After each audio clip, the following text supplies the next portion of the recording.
오늘의 말씀은 시편 23장 6절 말씀 한 절 말씀입니다. 네, 우리 함께 한 목소리를 합독하시겠습니다. 시작. 내 평생의 선하심과 인자하심이 반드시 나를 따르느니 내가 여호와의 집에 영원히 살리로다. 네, 말씀 듣도록 하겠습니다.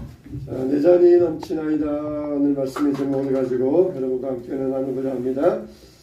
목자는 양을 인도할 때에 푸른 풀밭에서 양들에게 이제 꼴을 먹입니다.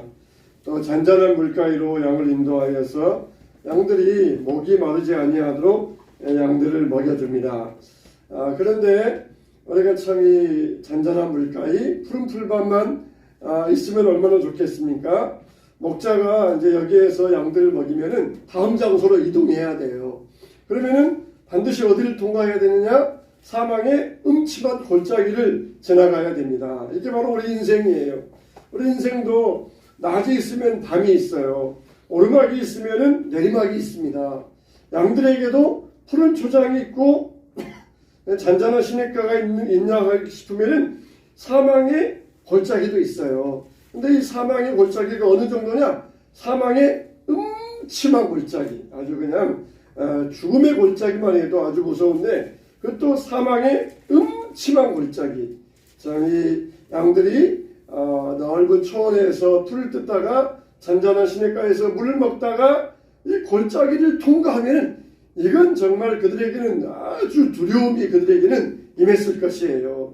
우리도 과정 가운데 고비들이 있어요. 우리 교회도 이곳에 이전하고 우리 교회 이제 이곳에 네 번째 교회가 이전한 건데 이전할 때마다 고비들이 있어요. 참 한 곳에 있을 때에는 평안하고 안전하고 어려움도 없고 그런데 또 이곳으로 이전하기 위해서 여러 가지 우리가 많은 고비들을 통과해 왔습니다.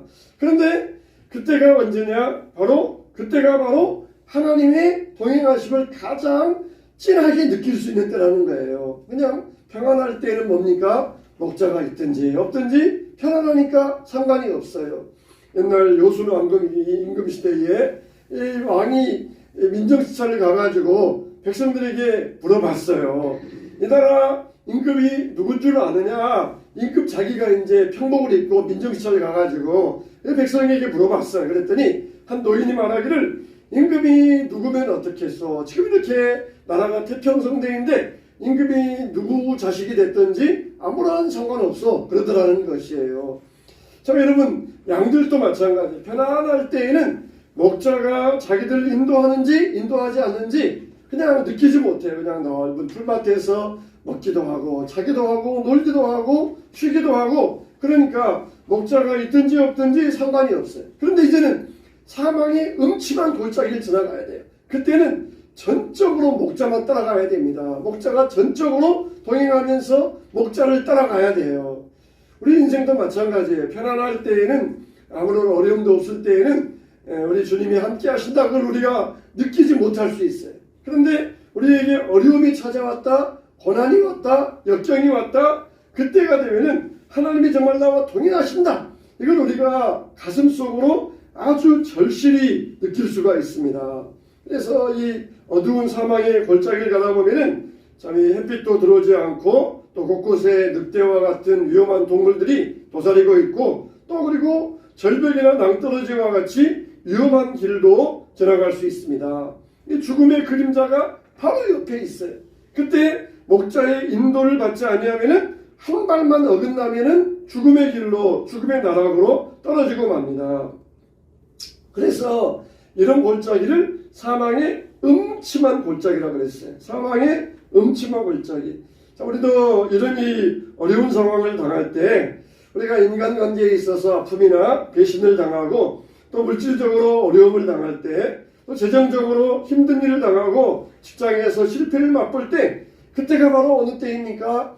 우리 주님이 나와 함께 하신다. 그것을 바로 우리가 알 수 있고 느낄 수 있는 그런 때가 되어야 됩니다. 하나님이 우리를 그때 기회를 주시는 거예요. 내가 그동안은 편안한 가운데 내가 너와 함께 하는지 안 하는지 네가 그동안은 몰랐지. 그러나 어려움 가운데 내가 너와 함께 하겠다. 내가 너를 떠나지 아니하겠다. 이걸 내가 정말 우리들이 절실히 경험해 보라는 것이에요.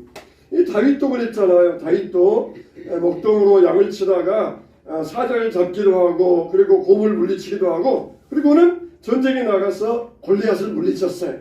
전쟁에 승전 용사가 돼가지고 돌아오니까 예루살렘에서 여자들이 막 소고치며 춤추며 나와가지고 막 다윗을 칭찬하네 뭐라 그러니까 사울이 죽인 자는 천천히요 다윗이 죽은 자는 만만이로다. 그러면서 막 그렇게 다윗을 칭송을 할 때 그때 이 다윗의 삶은 정말로 푸른 초장 같았어요. 야 이제 난 내 앞에는 정말 출세의 길만 열리게 됐다.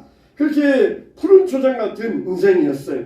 그러나 사울이 다윗을 질투하면서 10년 동안을 사울 왕에게 쫓겨다니게 됩니다. 또 그리고 밧세바와 간음하면서 그때 태어난 아이가 죽게 되고 그리고 압살롬의 반란으로 말미암아 자기도 죽음의 위기에서 왕궁에서 쫓겨났을 때 그때가 바로 사망의 음침한 골짜기를 걸을 때였어요.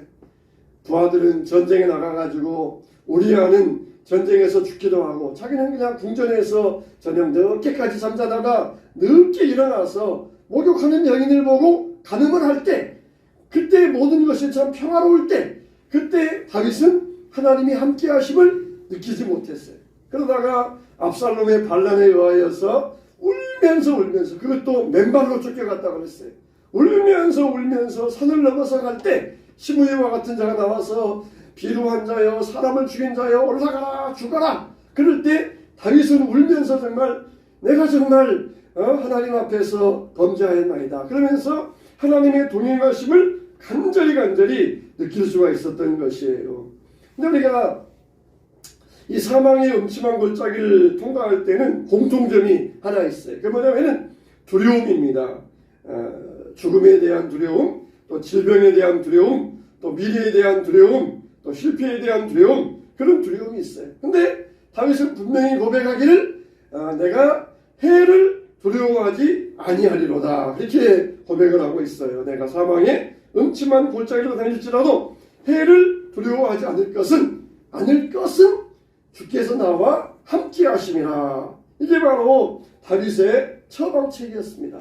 우리에게 두려움이 올 때에 우리의 처방책은 뭐가 돼야 돼요? 주님이 나와 함께 하시다. 이 말씀이 우리에게 처방체가 돼야 돼요.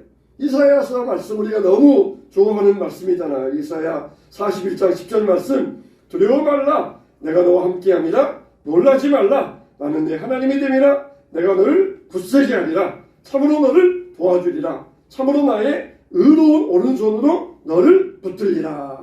문제가 큰 게 아니에요. 하나님이 더 크시단 말이에요. 근데 우리가 문제 앞에서 두려움이 있을 때 내가 너와 함께 하겠다. 내가 너를 보호하겠다. 내가 너를 인도하겠다.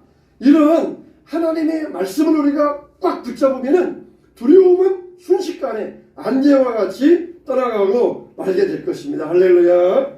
우리의 처방책은 뭐라고요? 두려워 말라. 내가 너와 함께함이라. 이 말씀을 우리가 붙들어야 된다는 것이에요. 이사야 41장 10절. 이걸 100번이라도 200번이라도 말씀을 계속해서 외우고 반복하고 읽고 또 그렇게 이 말씀을 계속해서 반복해서 하는 것이에요. 그러면은 반드시 우리에게서 두려움은 떠나가게 되어 있습니다. 평상시에는 모르다가 사망의 음침한 골짜기를 걸어갈 때에 주님이 나와 함께 하시다는 것을 분명히 경험하게 될 줄로 믿습니다. 근데 그때 주님은 나와 어떻게 함께 하시느냐? 주의 지팡이와 막대기가 나를 안위하시나이다 그랬어요. 지팡이 이렇게 끝이 구부러져 가지고 양들이 딴 길로 가려면은 양들의 목을 딱 잡아가지고 이렇게 끌어내는 게 지팡이고 막대기는 이 짧은 한 1m 정도의 이 짧은 이렇게 반듯한 나무 막대기인데 그 끝에는 쇠심이 달려 있어요. 쇠심. 그래가지고 늑대가 오면은 한 대 후려치면은 늑대가 깜짝 놀랍니다. 쇠가 막힌 막대기에 늑대가 맞으면은 아마 이 고통이 이름 아루 없을 거예요. 깜짝 놀라가지고 막대기에 맞으면은 늑대와 같은 이런 맹소들이 물러가는데 어떻게 보호하시느냐? 주의 지팡이와 막대기로 나를 안위하여 주신다는 것이에요. 안위하여 주신다. 그래서 사망의 음침한 골짜기로 지나갈 때에 두려워 말라, 내가 너와 함께함이니라 그랬어요. 우리 크리스천들은 혼밥하면 안 돼요. 혼밥이 뭐예요? 혼자 먹는 밥을 혼밥이라 그러잖아요. 우리 크리스천들은 혼밥하면 안 돼요. 왜 안 됩니까? 우리가 비록 혼자 밥을 먹어도 우리에게는 주님이 함께 하셔요. 그러니까 내가 가서 혼자 밥을 먹는다 할지라도 그 자리에는 주님이 함께 하시니까 혼밥 할래야 혼밥 할 수가 없어요. 그러니까 밥 먹을 때도 혼밥하는 게 아니라 주님이 나와 함께 하신다. 주님이 나의 식탁에서 나를 보시면서 아유, 내 자식 정말 우리 자녀 참 잘 먹는구나 그러면서 우리를 이렇게 그간 눈길로 바라보시면서 우리와 함께 동행하여 주신다는 것이에요. 정말 우리가 혼밥 그러면은 요즘 그 일본에서부터 이런 일이 있었는데 참 쓸쓸한 사람들의 모습을 그렇게 고독한 사람들의 모습을 묘사할 때 혼밥이라 그러잖아요. 우리나라도 이제 그런 것들이 있어서 혼밥하는 사람들 경우에 물론 뭐 일이 있어서 혼자 먹는 경우도 많이 있지만 그러나 인생의 그 외로운 사람들의 모습을 혼밥으로 이렇게 묘사하는데 우리는 혼밥할 때 할 수가 없어요. 주님이 함께 하시는데 혼자 나 혼자 먹고 나 혼자 끝내고 할 수가 없는 것이에요. 선한 목자 되신 예수님께서 우리를 사망의 골짜기에서 동행하여 주신다. 뿐만 아니라 또 뭐라고 그랬어요? 내 원수의 목전에서 상을 베풀어 주시고 어디에서? 원수의 목전에서 원수의 눈앞에서 원수가 멀리 원수의 눈 멀리에서 그냥 거기에서 그냥 이렇게 몰래 그냥 한번 먹고 끝나는 그런 밥이 아니라 원수가 보는 앞에서 원수의 목전에서 이거 얼마나 당당합니까? 그냥 비겁하게 혼자 그냥 멀리에서 원수의 눈을 피해서 이렇게 몰래 그냥 부뚜막에 앉아가지고 불쌍하게 먹는 그런 밥이 아니라 원수가 보는 앞에서 그냥 당당하게 먹을 수 있도록 떡 부러지게 우리에게 상을 차려주신다는 것이에요. 그래서 상을 차려주신다 이 말은 이 펼쳐놓다 그런 뜻이 있어요. 양들에게 푸른 초장이 쫙 펼쳐 있는 것이에요.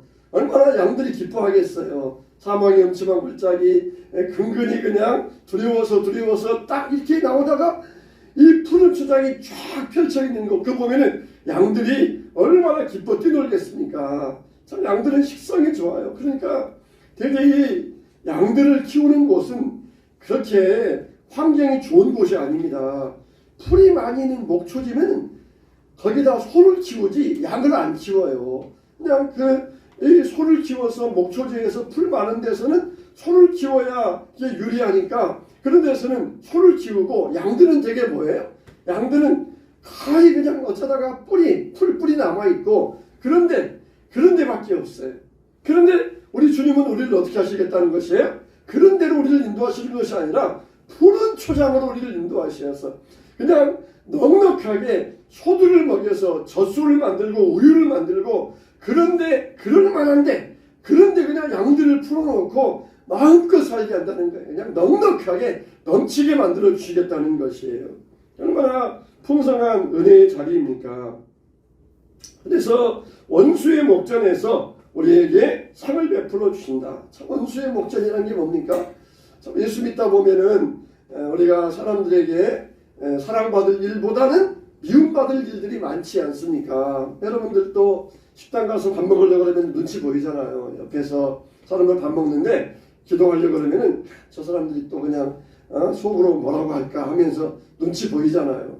이렇게 예수 믿다 보면은 사람들에게 미움받을 경우도 있어요. 남편이나 아내에게도 질투받을 경우도 있고 까닭없이 사람들에게 괴롭힘 당할 그런 경우들도 있습니다. 그런 경우들도 있어요.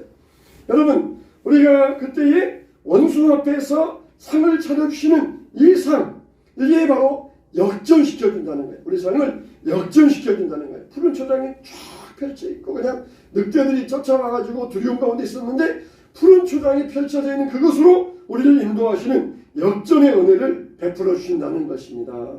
요셉을 보세요. 요셉은 정말 형들의 미움을 받아가지고 애굽에 팔려가서 13년 동안을 종살이하고 옥살이 했어요. 종살이도 억울한데 옥살이까지 하면서 꽃배기에 억울한 일을 당하고 말았습니다. 근데 하나님께서 요셉을 들으셔가지고 애굽의 2인자로 왕 밑에 바로 국왕 밑에 총리 대신으로 삼아주시어서 나중에는 형들이 그 앞에 와서 무릎을 꿇게 만들었어요. 원수와 같은 형들 앞에서 상을 베풀어 주시면서 하나님이 주시는 역전의 은혜를 맛보게 하셨던 것입니다. 에스더도 마찬가지예요. 부림절이라고 하는데 이 모르드게, 에스더의 사촌 오빠 모르드게, 이 모르드게가 하만에게 머리 숙여 절하지 않았다. 그래가지고 하만의 미움을 샀어요. 50규빗의 장대를 달아가지고 그 위에다가 이 모르드게를 매달아서 죽이려고 했는데, 모르드게를 죽이려는 전날 밤 왕이 잠이 안 와서 궁중일기를 가져다가 읽어보아라. 그래서 읽어주었더니 하필이면은 모르드게가 왕을 죽이려던 자객들을 밝혀낸 일이 있었고, 그에 대해서 아무런 포상한 일이 없었어요. 그래서 하만이 마침 들어오자 왕의 생명을 구원한 사람을 어떻게 하면 좋겠느냐 그러면서 물어보고, 하만은 자기인 줄 알고 왕의 옷을 입히고 왕의 말을 태우고 왕이 신뢰하는 신하에게 꼬피를 잡혀가지고 성을 돌면서 왕이 존귀 여기는 사람은 이와 같이 할지어다 그렇게 외치셔야 됩니다. 그래서 왕이 그래 하만 너는 빨리 저기 성 앞에 앉아있는 모르드게에 그렇게 가서 행하라 그러면서 그 일로 하만과 모르드게의 관계를 역전시켜 주셨던 것이에요. 이게 원수의 목전에서 상을 베풀어 주시는 거 아니겠습니까? 하만이 자기를 죽이려고 했는데 모르드게를 말에 태워서 말굽히 잡아가지고 모르드게를 온 성에 다니면서 칭찬하는 그런 이 마부로밖에 하만을 이렇게 낮춰버리시고 모르드게를 높여주신 하나님의 은혜인 것입니다. 참 이 원수의 목전에서 은혜 받은 사람은 누굽니까? 바로 가장 큰 은혜 받은 사람은 다윗이잖아요. 다윗. 그렇게 공로를 많이 세웠지만 사울은 미워하여서 다윗을 여러 번 죽이려고 했습니다. 창을 던져서 죽이려고 하고 또 사람을 보내가지고 그냥 침대째 데리고 와서 죽이려고 하고 또 블레셋의 양피를 구해와라. 그러면 블레셋에 죽을 줄 알고 100개 구해와라. 그랬는데 다윗은 200개를 구해오고 또 황무지에서 그렇게 바로 옆에 있는데도 불구하고 다윗을 모른 채 지나가다가 그렇게 다윗이 지나오고 원수의 목전에서 이런 많은 일들을 하나님께서 다윗 앞에 상을 베풀어 주셨던 것입니다. 참 여러분 이렇게 우리를 미워하는 자들 앞에서 우리를 괴롭히는 자들 앞에서 승리의 만찬을 허락하신다는 것입니다. 여러분 그러므로 우리가 이 승리의 평안과 축복을 누릴 때까지 우리는 항상 주님의 인도받는 삶을 살게 되시기를 축원합니다. 그러면서 마지막으로 뭐라 그랬어요? 기름을 내 머리에 바르셨으니 내 잔이 넘치나이다 그랬어요. 기름을 머리에 발라준다는 것이에요. 이 기름을 바르는 이유가 뭡니까? 이거는 우리가 성령의 기름 부음입니다. 세 가지 이유가 있는데 첫째는 해충으로부터 양들을 보호하기 위해서 기름을 발라줘요.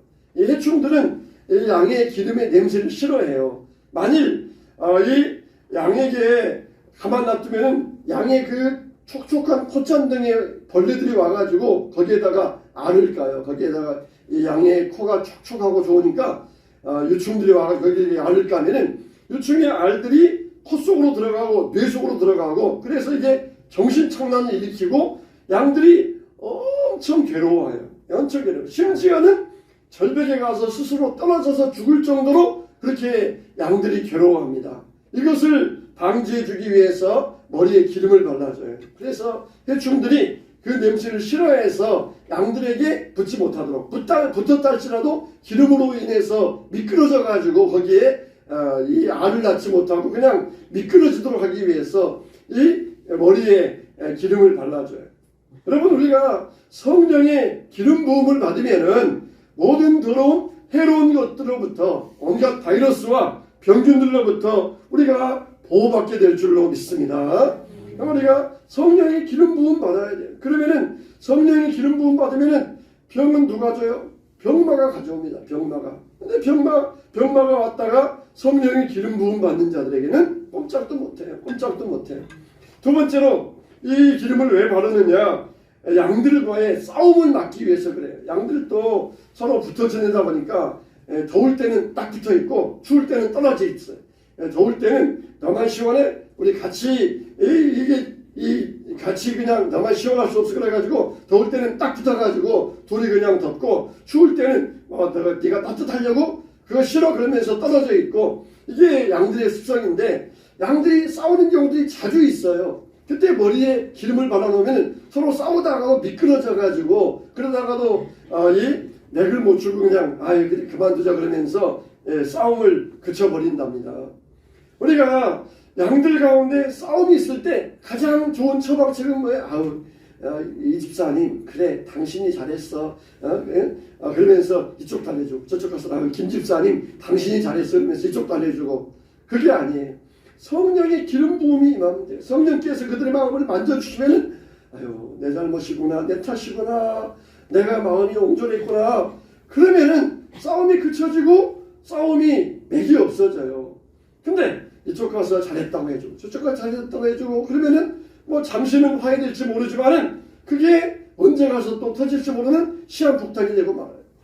성령의 기름 부음 성령께서 기름 부어 주시면 서로 싸우다가도 미끄러져 가지고 그냥 서로 그냥 허탈해 가지고 싸움을 그쳐버리고 말아요. 성령께서 기름 부어 주시면은 아무것도 아니고 우리가 왜 그랬을까? 그러면서 결국 맥이 풀어져요. 그냥 싸울 힘이 있다는 건 뭐예요? 이건 그냥 육성이 강하다는 거예요. 육성이 강하니까 싸울 힘이 있어요.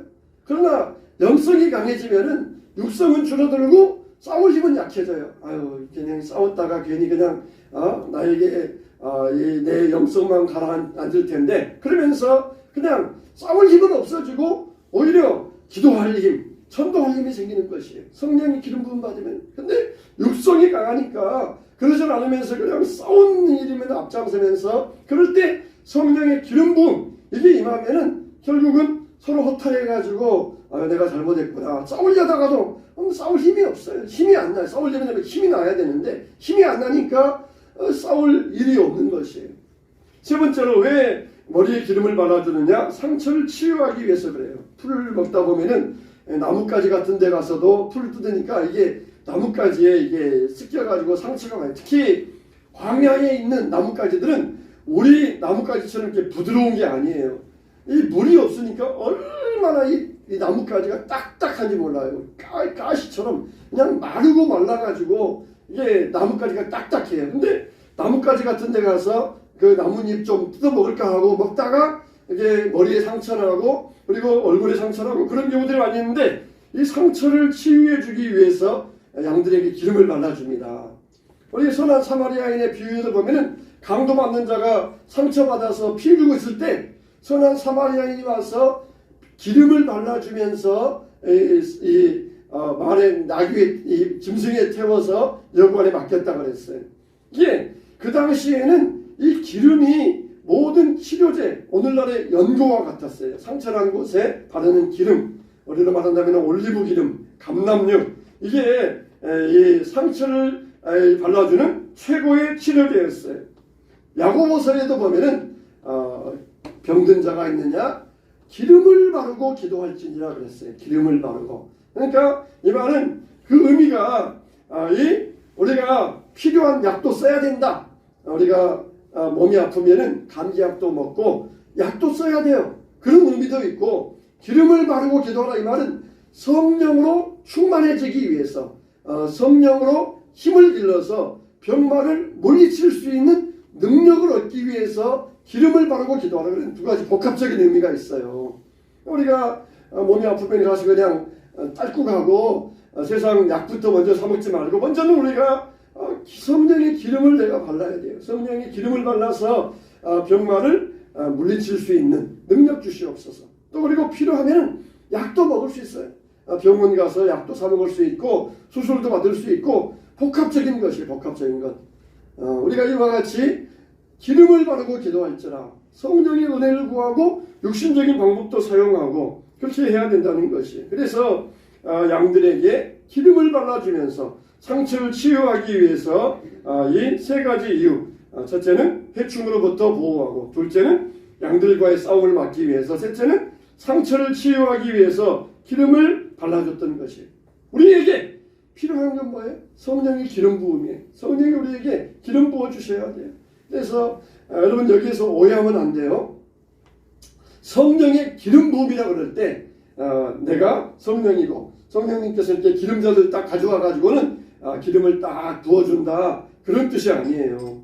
성령님이 나에게 임하셔요. 성령님이 임하시는데 어떻게 임하시느냐? 기름 같은 성령께서 나에게 임하셔요. 그게 참 여러분들 이걸 잘 깨달으셔야 돼요. 성령의 기름 부음, 그러면은 성령님이 오셔서 다윗의 머리에 사무엘이 기름 부었던 것처럼 기름 부어주는 것이 아니라 성령님이 기름 붓듯이 나에게 임하여 주신다는 거예요. 그러니까 성령님 자체가 나에게 임하는데 그 임할 때 그 짜릿함, 내게 이게 머리에 기름이 부어져 가지고 이렇게 아론의 옷깃에 수염과 옷깃의 흐름 같도다 그랬을 때 그 풍성한 짜릿함, 그게 그런 느낌으로 성령께서 나에게 임하여 주신다는 것이에요.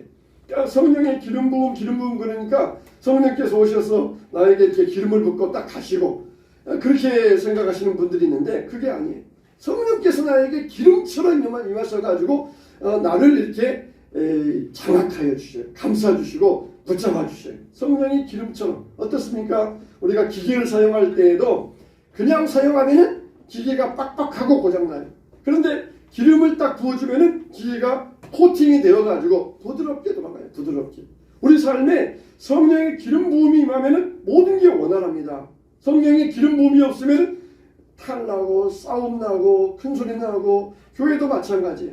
성령의 기름 부음이 없으면은 이게 항상 찌그락짜그락한데 성령이 임하여 주시면은 얼마나 부드럽게 원활하게 돌아가는지 몰라요. 성령이 우리에게 기름 붓듯 부어 주시옵소서. 이 예배 가운데 성령님의 기름 붓듯 부어 주시옵소서. 우리 삶 가운데도 성령이 기름 붓듯 부어 주시옵소서. 할렐루야. 할렐루야. 얼마나 귀하고 감사합니까? 얼마나 귀하고 감사합니까?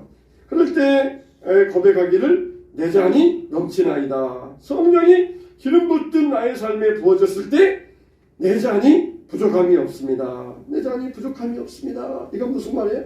나의 삶에 감사와 찬송이 넘치다는 것이에요. 감사와 찬송. 정말 내게 이렇게 신선한 기름을 부어주셨습니다. 미움과 원망은 사라지고 감사와 찬송이 충만케 된다는 것입니다. 이걸 가리켜서 다윗은 고백하기를 내 잔이 넘치나이다. 이렇게 고백할 수밖에 없었던 것입니다.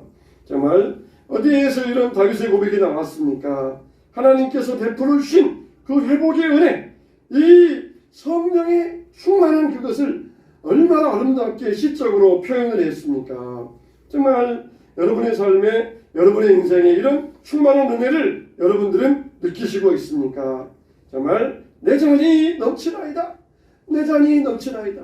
기름으로 내 머리에 바르셨으니 내 잔이 넘치나이다. 나에게 정말 희락이 있고 기쁨이 있고 감사가 있고 찬양이 있습니다. 우리가 이런 고백을 할 수 있어야 될 것입니다. 사랑하는 성도 여러분, 우리 학생 청년 여러분, 여러분의 인생에 우리 하나님의 잔이 충만하고 넘치게 되시기를 축원합니다. 항상 기쁨이 있다. 그래서 그냥 어디 가서 영화 한 프로 보고 와서 오늘 좋았다, 오늘 즐거웠다, 다음에 만나자. 그런 기쁨이 아니에요. 그런 즐거움이 아니에요. 하나님이 주시는 성령의 기름 부음, 이 기름 부음이 있으면 내 잔이 넘쳐나서 내 옆에 오는 사람도 그 영향력을 받아요. 나 때문에 그 기쁨이 넘치고, 나 때문에 희락이 전파되고, 나 때문에 그 즐거움이 퍼져가서 이게 모든 사람들에게 영향력을 미치는 거예요. 그냥 영화 한 프로 보고 와서 오늘 즐거웠어. 끝나면은 그냥 내 마음속에 좀 차차 속에 파도와 같이 찰랑찰랑 가다가 그건 없어지고 말아요. 그러나 성령의 기름 부음의 기쁨, 찬양, 감사, 이건 정말 충만한 은혜가 된다는 것입니다. 저와 여러분들에게도 정말 내 잔이 넘치나이다. 두려워 말라. 내가 너와 함께합니다. 놀라지 말라. 내가 너의 하나님이 됨이니라. 이 믿음을 통하여서 그 사망의 음침한 골짜기에서 주님이 나와 정말 찐 동행하신다. 함께 하신다. 이런 믿음의 경험을 풍성하게 누리시며 내 잔이 넘침을 경험하는 여러분 되시기를 주님의 이름으로 축원합니다.